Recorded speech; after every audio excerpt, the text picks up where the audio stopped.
when your foundation has cracks in it, you gotta fix it. And they fixed everything, and right now I am where I'm supposed to be. You mentioned that a lot of fighters are scared to face Triple G just because he's done to his previous opponents. What gives you confidence about this matchup? Well, let me tell you what's gonna be the difference between me and the fighters that Triple G has fought. I'm not going in there to fight Golovkin. I'm going in there to win against Golovkin. That's gonna be the difference in this fight. That's gonna be the difference. And I have all the abilities I have to do whatever I need to do. David, were there people telling you, saying, no, kid, wait, you're only 26. You can wait a year or 2 years. I have to imagine some people were saying, put this off for a while. And what were your thoughts on that? Well, if I would have listened to everything everybody was said, I would have never been where I am right now. So I listened to my heart, I listened to the closest people next to me, and to some very logical patterns we take. And this was the thing to do right now to be where we want to be. So how do you figure out a blueprint? Maybe this is good for Mark Ramsey too. How do you figure out a blueprint against a guy who hasn't been beaten? Well, for every guy there's a match. And for Golovkin, Do you feel like this is for the true middleweight championship? Because if Cotto and Canelo are fighting at a catch weight of 145, this is a true middleweight fight. Do you think this matchup is really a true middleweight championship? Yes, right now this is in my way, this is the toughest one there is at the middleweight Golovkin. And once we do what we have to do, we'll be standing and they'll be terrorized. Are you surprised that fight's going to be at 155? Yeah, really, Cotto, you shouldn't be fighting at middleweight. If you want to fight at middleweight, make 160. You're a middleweight. Don't be fighting catchweight. I know. It's middleweight. You want to be 155, 154. You're scared, but you want to have the status quo of a middleweight, but you don't want to make middleweight. You're not a real middleweight. Did you say you were scared? If you're scared to fight at 160, and you want to have the status quo of a middleweight, but you don't want to make 160, then you shouldn't be a middleweight. You've spoken before about entertaining fans. That's important to you. Can you speak to that a little bit about wanting to be an entertainer? Well, the fans are what brings you the legacy. So if the fans love you and you're doing great things, it is the backbone of each great fighter. Their support, their army. Oh, I see it. The more people we have following us, the greater it is for the sport. Unity, globalization. Get everybody's eyes looking and loving what you're doing. It's every fighter's dream. Yeah? David, I know you're probably young, but when I first saw the announcement, I said, "My God, deja vu." Do you remember a trilogy between two monsters in the ring? And I mean that complimentary. Tony Zell and Rocky Graziano. All three of them entered the knockouts. This is how I see this fight between you and Triple G. There's no backup. There's a phone booth style. That's exactly what it's gonna be. It's gonna depend on Triple G. But from my side, it's a good view you have, and there will be no backing up. It's gonna be 100% fighting in this fight. There's gonna be no. Sure, there's a tactic. We're two very good fighters. He's a very smart fighter. He knows what he's doing. He's been in the game a long time. Small things are going to determine the big things in this fight. Not looking ahead past Triple G, are you then hopeful that the winner of Cotto and Alvarez will be your reward? I'm not hopeful of anything. I'm going to fight Golovkin, and then what is to come will come. David, what are your thoughts on Sanchez, his trainer, saying that this fight's only going to go 4 and they're going to stop you in 4? It's very immature of his behalf because he's going in with a serious guy, and it's not his fighter saying it, it's the coach. It's very immature, and he's gonna eat his words in the fight. So you talk in terms of styles. Is there a finite definition talking about styles? In other words, Freddie Roach once told me that yes, he does sit down and watch films or the fighters. So I said, well, style? He says, no. I watch the mistakes that they make within their styles, that they don't know they're making mistakes. Is that how you interpret it? To watch the person, but watch how he makes mistakes. A jab, he says, a jab or right cross is relatively the same, but how he delivers and how he covers himself is what I look for, the mistakes repeatedly. That was doing the Pacquiao Ricky Hatton. So I asked him, well, what are you fighting Ricky Hatton? He said, I'm not going to tell you until after the fight. But of course, he didn't tell me how Ricky Hatton was making mistakes. So again, the question in styles is this what you guys are looking for?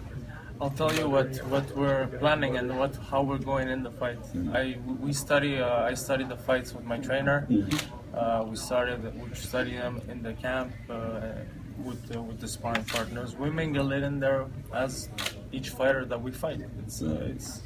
You're fighting this guy. He has this style. For sure, we have to adapt. But I'm not going in there concerned with how he's gonna fight and how he's gonna do things. I'm going in there knowing what I'm gonna do and how I'm gonna do things and how good I'm gonna do things. That's gonna make the difference. And he will have to adapt with me. David, what do you think of his level of opposition so far? He's a very good fighter. There is no doubt about it. He has had very good opposition. People will always doubt and say whatever they say, but he's had good opposition. He's a very good fighter. But for every fighter, there is a match, and I know where I am. I've done everything I have to do to be at the level I am. And for this fight, I will do anything I have to do to leave the ring with those 3 minutes. I don't talk about those things. People, the fans and the people will always talk, and he is where he is because of what he does, and that's his problem. Me, I'm where I am because of what I do. Is this one going to go the distance? Good question. That will depend on him. This fight being on a pay-per-view does that just magnify this fight and just obviously much more of a spotlight on it? Pay-per-view? Yeah, the fact that it's on pay-per-view, not regular. I don't concern myself with those things. I feel the energy in the Madison Square Garden. That's all I see. There's cameras all the time. I don't pay attention to those things. It deserves the spotlight it's gonna get because it's gonna be a historical fight, and I'm gonna be fighting my heart out, and I'm gonna be giving everybody what they want to see. I'm gonna just be me. Does it mean more though because it is on pay-per-view and obviously there's Oh, for sure, pay-per-view. It's every fighter's dream to be fighting on pay-per-view. You're at the top. You're at the top. So for sure, it's a great opportunity and everything. But I don't concern myself with these things. You both have common opponents. Let's talk about Gary Rosado. Yeah. You handle him very easy, bounce him all over the place. Yeah. But Triple G had trouble with Rosado. He got staggered, he got cut, broken or busted. Does that tell you that you have maybe a slight advantage because the common opponent you beat him easier than he did? Yeah. And they stopped that fight with Rosado because I feel that they're trying to save Triple G. Yeah. That's how I saw it. Styles make fights, and your preparation and all the behind the scenes, your mental preparation for every fight is different. But I don't want to say, it's okay. For every fighter, it's a different style. That's meaningless. We'll be in the ring with GGG and me. It's gonna give what it gives. I don't look at it. He fought this and I had an easier time. I'm gonna beat him this way. I know I'm gonna do what I need to do, and that's all I'm worried about. That's all I'm focused on. David, a lot of the talk has been about Triple G getting the winner of Canelo Cotto and Triple G's team negotiating. That they can't have another voluntary fight after this fight. Now, do you think his team is overlooking you because they're already trying to negotiate a fight with the winner of Canelo and Cotto? I really don't concern myself with these things. I think they're gonna, on October 17th, that's when the clock stops. And for them, they will be doing a lot of planning in that fight. And, it's been shown in history, whenever you speak too soon when the wheel's still in spin, things will catch up to you. Don't speak too soon when the wheel's still in spin. he has a serious opponent in front of him. You better pay attention. Perhaps I should have asked you this before, but when you first receive a phone call or your coach or your manager told you, guess what, Dave? You're fighting Triple G. Do you think it was a joke or just a conversation until it became real? Not at all. Not at all. There's no jokes. Yeah. Right. We knew we were gonna fight Triple G. I've said it in many interviews. I said yes, we're definitely gonna fight. It's gonna give the fans what they want to see. It's gonna be for sure a great fight.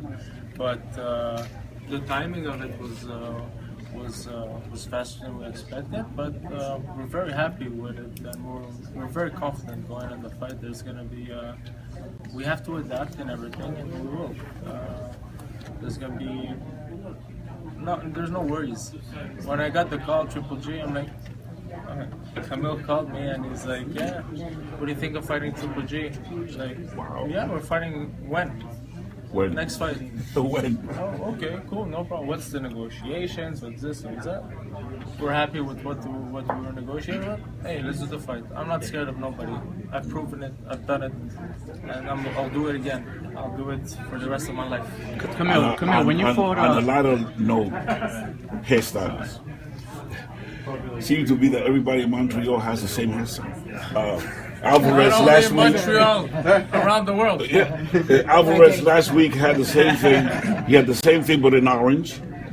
Jason Butte a couple of years had the same haircut. Superman Stevenson had the same haircut. I'm retired from the fight department, but there's a firefighter that looks just like you. The more haircut, he says, I did it because of David Lemieux. So what are you telling me? This is a style? I have to do the same thing with this? Yeah. Unfortunately, it doesn't work for everybody.